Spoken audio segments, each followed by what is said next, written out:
Halo semuanya, selamat datang kembali di Tontonan Malam, channelnya alur cerita film populer masa kini. Kali ini Mimin akan menceritakan sebuah alur kisah nyata perjuangan seorang pengusaha muda makanan ringan dari Thailand. So, tanpa berlama-lama lagi, siapkan camilan, ambil posisi rebahan, dan langsung saja kita menuju ke alur cerita film Top Secret The Billionaire.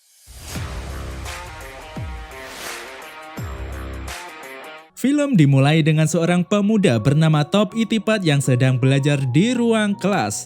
Di sana ia sibuk dengan komputernya. Bukan mengerjakan tugas namun malah bermain game online. Di dalam game tersebut Top mempunyai barang-barang yang langka. Kemudian ada player lain yang mencoba untuk menawar barang-barang langka milik Top dengan membayar $500 Singapura. Dan Top pun menyetujui penawaran tersebut.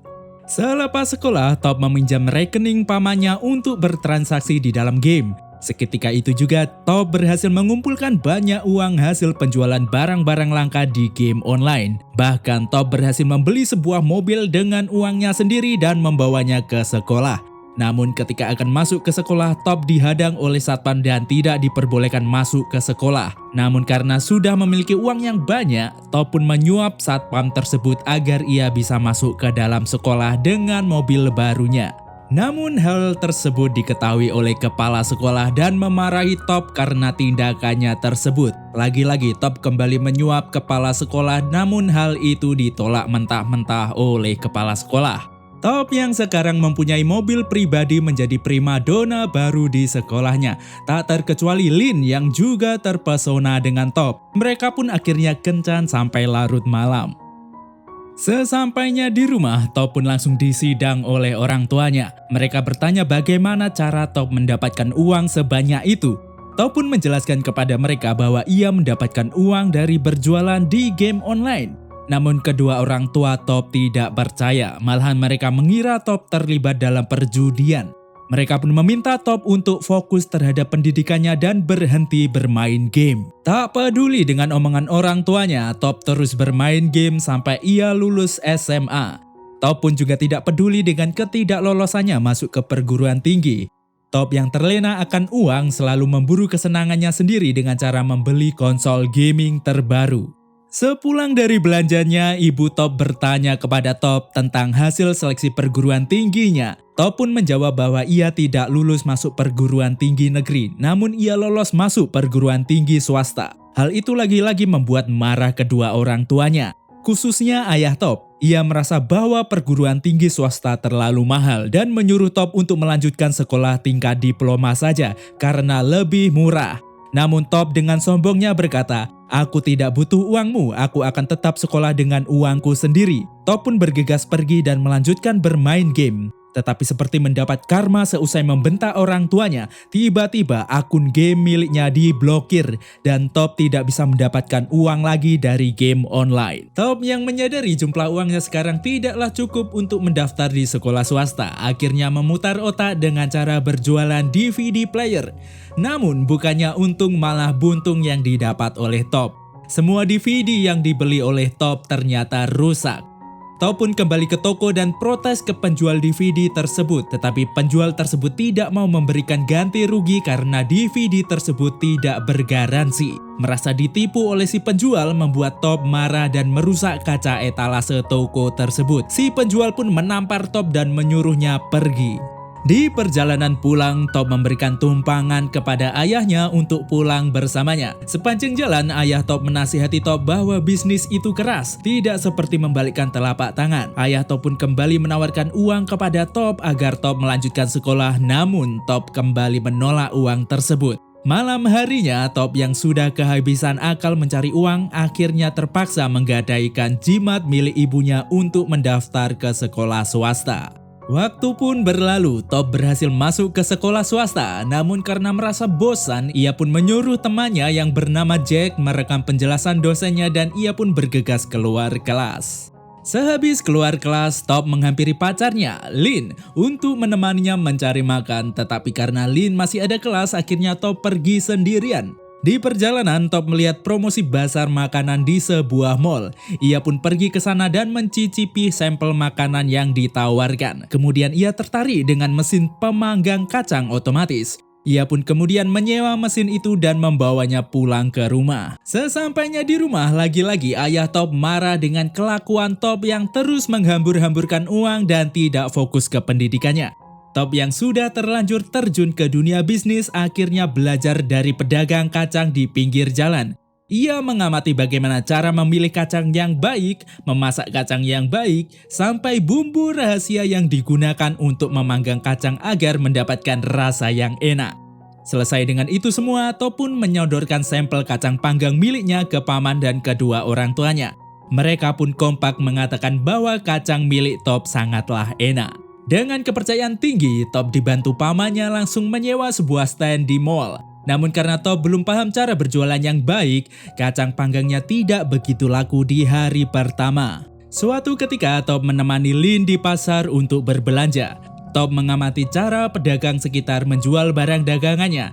Ia pun mencatat poin-poin yang harus ia persiapkan, mulai dari menyediakan sampel gratis, diskon, dan terakhir mencari lokasi berjualan yang strategis. Ia pun langsung kembali ke mall dan meminta pindah stand di dekat pintu masuk mall ke petugas marketing mall karena ia merasa lokasi tersebut merupakan lokasi yang strategis untuk bisnisnya. Dan benar saja, sehari berikutnya kacang panggangnya laku keras di serbu pelanggan. Top yang selalu terburu-buru dalam mengambil keputusan langsung membuka cabang baru agar ia bisa mendapatkan omset berkali-kali lipat.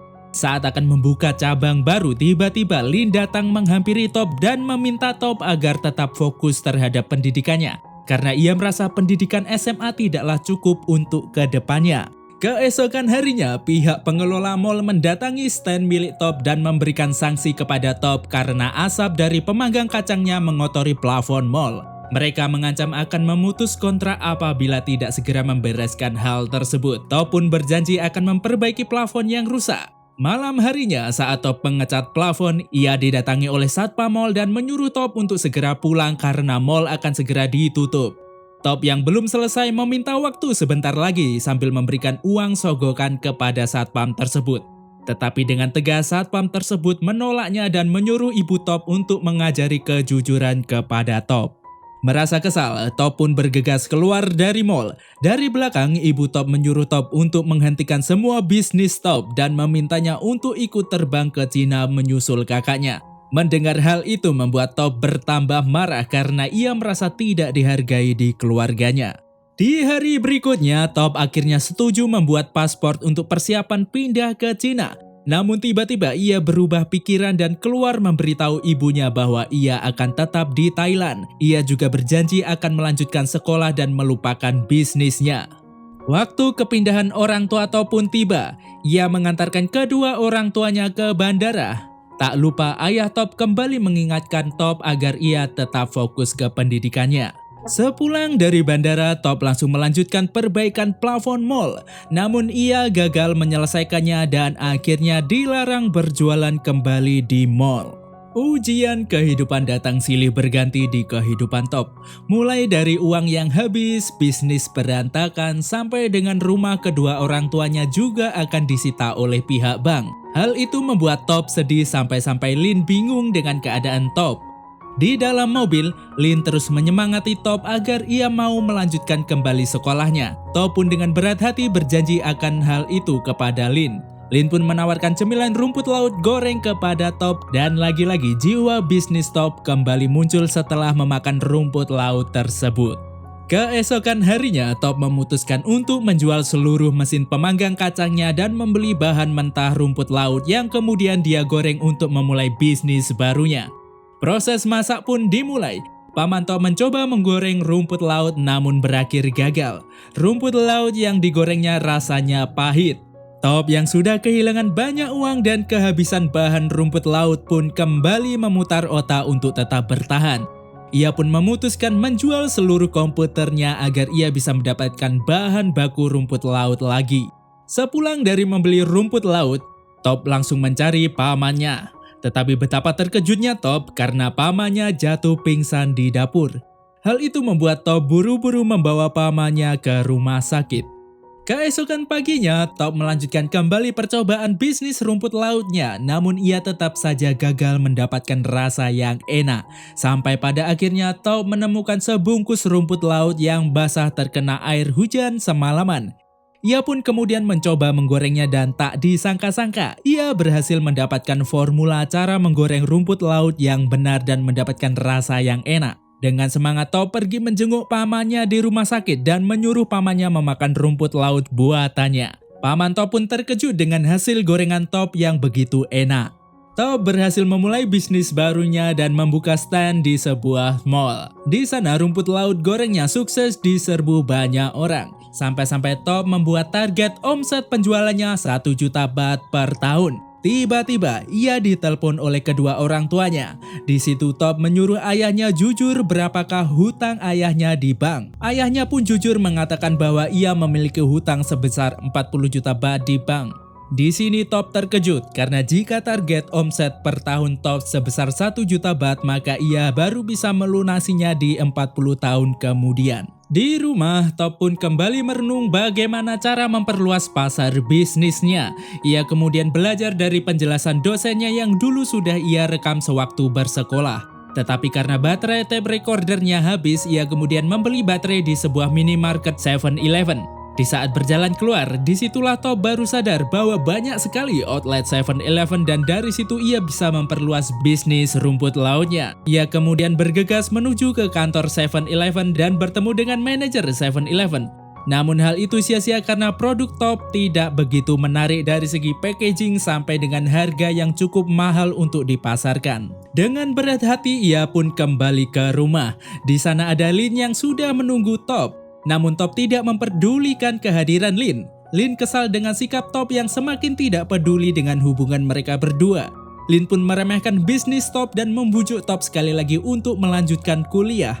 Mendengar hal itu membuat Top kesal dan memutuskan untuk mengakhiri hubungan dengan Lin. Keesokan harinya, Top pergi ke pusat pembuatan kemasan makanan. Di sana ia meminta untuk dibuatkan kemasan yang menarik untuk produknya. Setelah selesai akan masalah kemasan produknya, Top kembali ke kantor 7-Eleven untuk mempresentasikan produknya. Namun lagi-lagi sang manajer tidak bisa ditemui. Top yang sudah lelah memutuskan untuk pulang dan meninggalkan produknya di lift. Di perjalanan pulang, Top curhat kepada ibunya soal kehidupan yang begitu berat di hidupnya. Ibu Top terus menyemangati Top agar ia terus semangat menghadapi kerasnya kehidupan. Di lain sisi, produk yang ditinggalkan Top di lift ternyata diminati oleh karyawan 7-Eleven. Sampai pada akhirnya ia berhasil diundang oleh manajer 7-Eleven. Di sana Top diberikan kontrak oleh 7-Eleven dan diharapkan untuk menyiapkan produknya sebesar 72.000 pak yang akan didistribusikan ke 3.000 cabang 7-Eleven di seluruh dunia. Sang manajer juga menjelaskan bahwa dalam waktu dekat akan mengadakan inspeksi kebersihan ke pabrik milik Top. Sekembalinya dari kantor 7-Eleven, Top merasa pesimis dengan kondisi dapur rumahnya yang berantakan, sedangkan ia harus menyiapkan 72.000 pak rumput laut. Ia kemudian terpaksa menjual mobil kesayangannya dan membuka gudang milik ayahnya yang masih dalam sengketa bank. Dengan sisa uang yang dimilikinya, akhirnya Top merenovasi gudang tersebut sebaik mungkin dan menjadikannya pabrik rumput laut bisnisnya. Tiba saatnya pihak 7-Eleven datang untuk melakukan survei. Melihat pabriknya yang belum sempurna membuat paman Top memberikan uang untuk menyuap pihak 7-Eleven. Top yang tidak mau melakukan suap menyuap menolak hal tersebut. Sang manajer kemudian memberitahu Top bahwa masih banyak hal yang di bawah standar. Mulai dari penutup lampu, saluran limbah dan juga keran air yang masih manual. Top pun meyakinkan sang manajer dan berjanji kepada sang manajer untuk segera memperbaiki semuanya. Lagi-lagi paman Top kembali menyuruh Top untuk menyuap pihak 7-Eleven. Namun saat akan memberikan uang tersebut, Top berubah pikiran dan tidak jadi menyuap petugas 7-Eleven. Setelah itu, Top bergegas memperbaiki kekurangan pabriknya. Sampai pada saat Top mengawasi produksi di pabriknya, tiba-tiba datang sebuah fax dari 7-Eleven dan memberitahu Top bahwa pabriknya lolos verifikasi kebersihan dan diperbolehkan untuk memasarkan produknya. Di saat akan mengirimkan produknya, Top memeluk pamannya dan berterima kasih kepadanya karena tetap setia mendukungnya dari bawah sampai pada titik saat ini. Kemudian Top bergegas menuju ke gudang 7-Eleven. Sesampainya di gudang 7-Eleven, salah satu petugas memberitahu Top bahwa ia telat 1 jam. Di situ Top meminta maaf dan meminta keringanan agar produknya diloloskan. Melihat kegigihan Top, akhirnya petugas pun meloloskan produk milik Top dan akan dikirimkan ke seluruh cabang 7-Eleven. Di saat menunggu proses bongkar muat produknya, Top pun langsung menelepon kedua orang tuanya dan memberitahu mereka bahwa sekarang mereka bisa kembali pulang ke Thailand. Mendengar hal itu membuat kedua orang tuanya sedih bercampur bangga atas keberhasilan Top. Dan ya, Top berhasil melunasi seluruh hutang ayahnya dan berhasil membawa pulang kedua orang tuanya ke Thailand. Sekarang Top Itipat berhasil menjadi salah satu pengusaha muda tersukses di dunia. Ia memiliki 2.000 karyawan, berhasil menyediakan produknya di 6.000 cabang 7-Eleven di 27 negara termasuk Indonesia dengan pendapatan mencapai 1.500 juta baht atau setara 600 miliar rupiah. Di akhir film, Top Itipat memberikan pesan inspiratif untuk tidak menyerah dalam menghadapi masalah apapun. Karena kalau sampai menyerah, maka semua akan berakhir. Itulah kisah dari Top Itipat, seorang pebisnis muda asal Thailand. Sebuah kisah inspiratif bagi kita semua untuk tetap semangat dalam memulai sebuah usaha. Tidak ada usaha yang sukses dengan instan, tetapi dengan kerja keras pantang menyerahlah yang membuat usaha kita bisa sukses. So, akhir kata terima kasih buat kalian semua yang sudah menonton. Apabila kalian punya rekomendasi film inspiratif lainnya, kalian bisa komen di bawah. Terima kasih dan sampai jumpa di alur film selanjutnya. Bye-bye.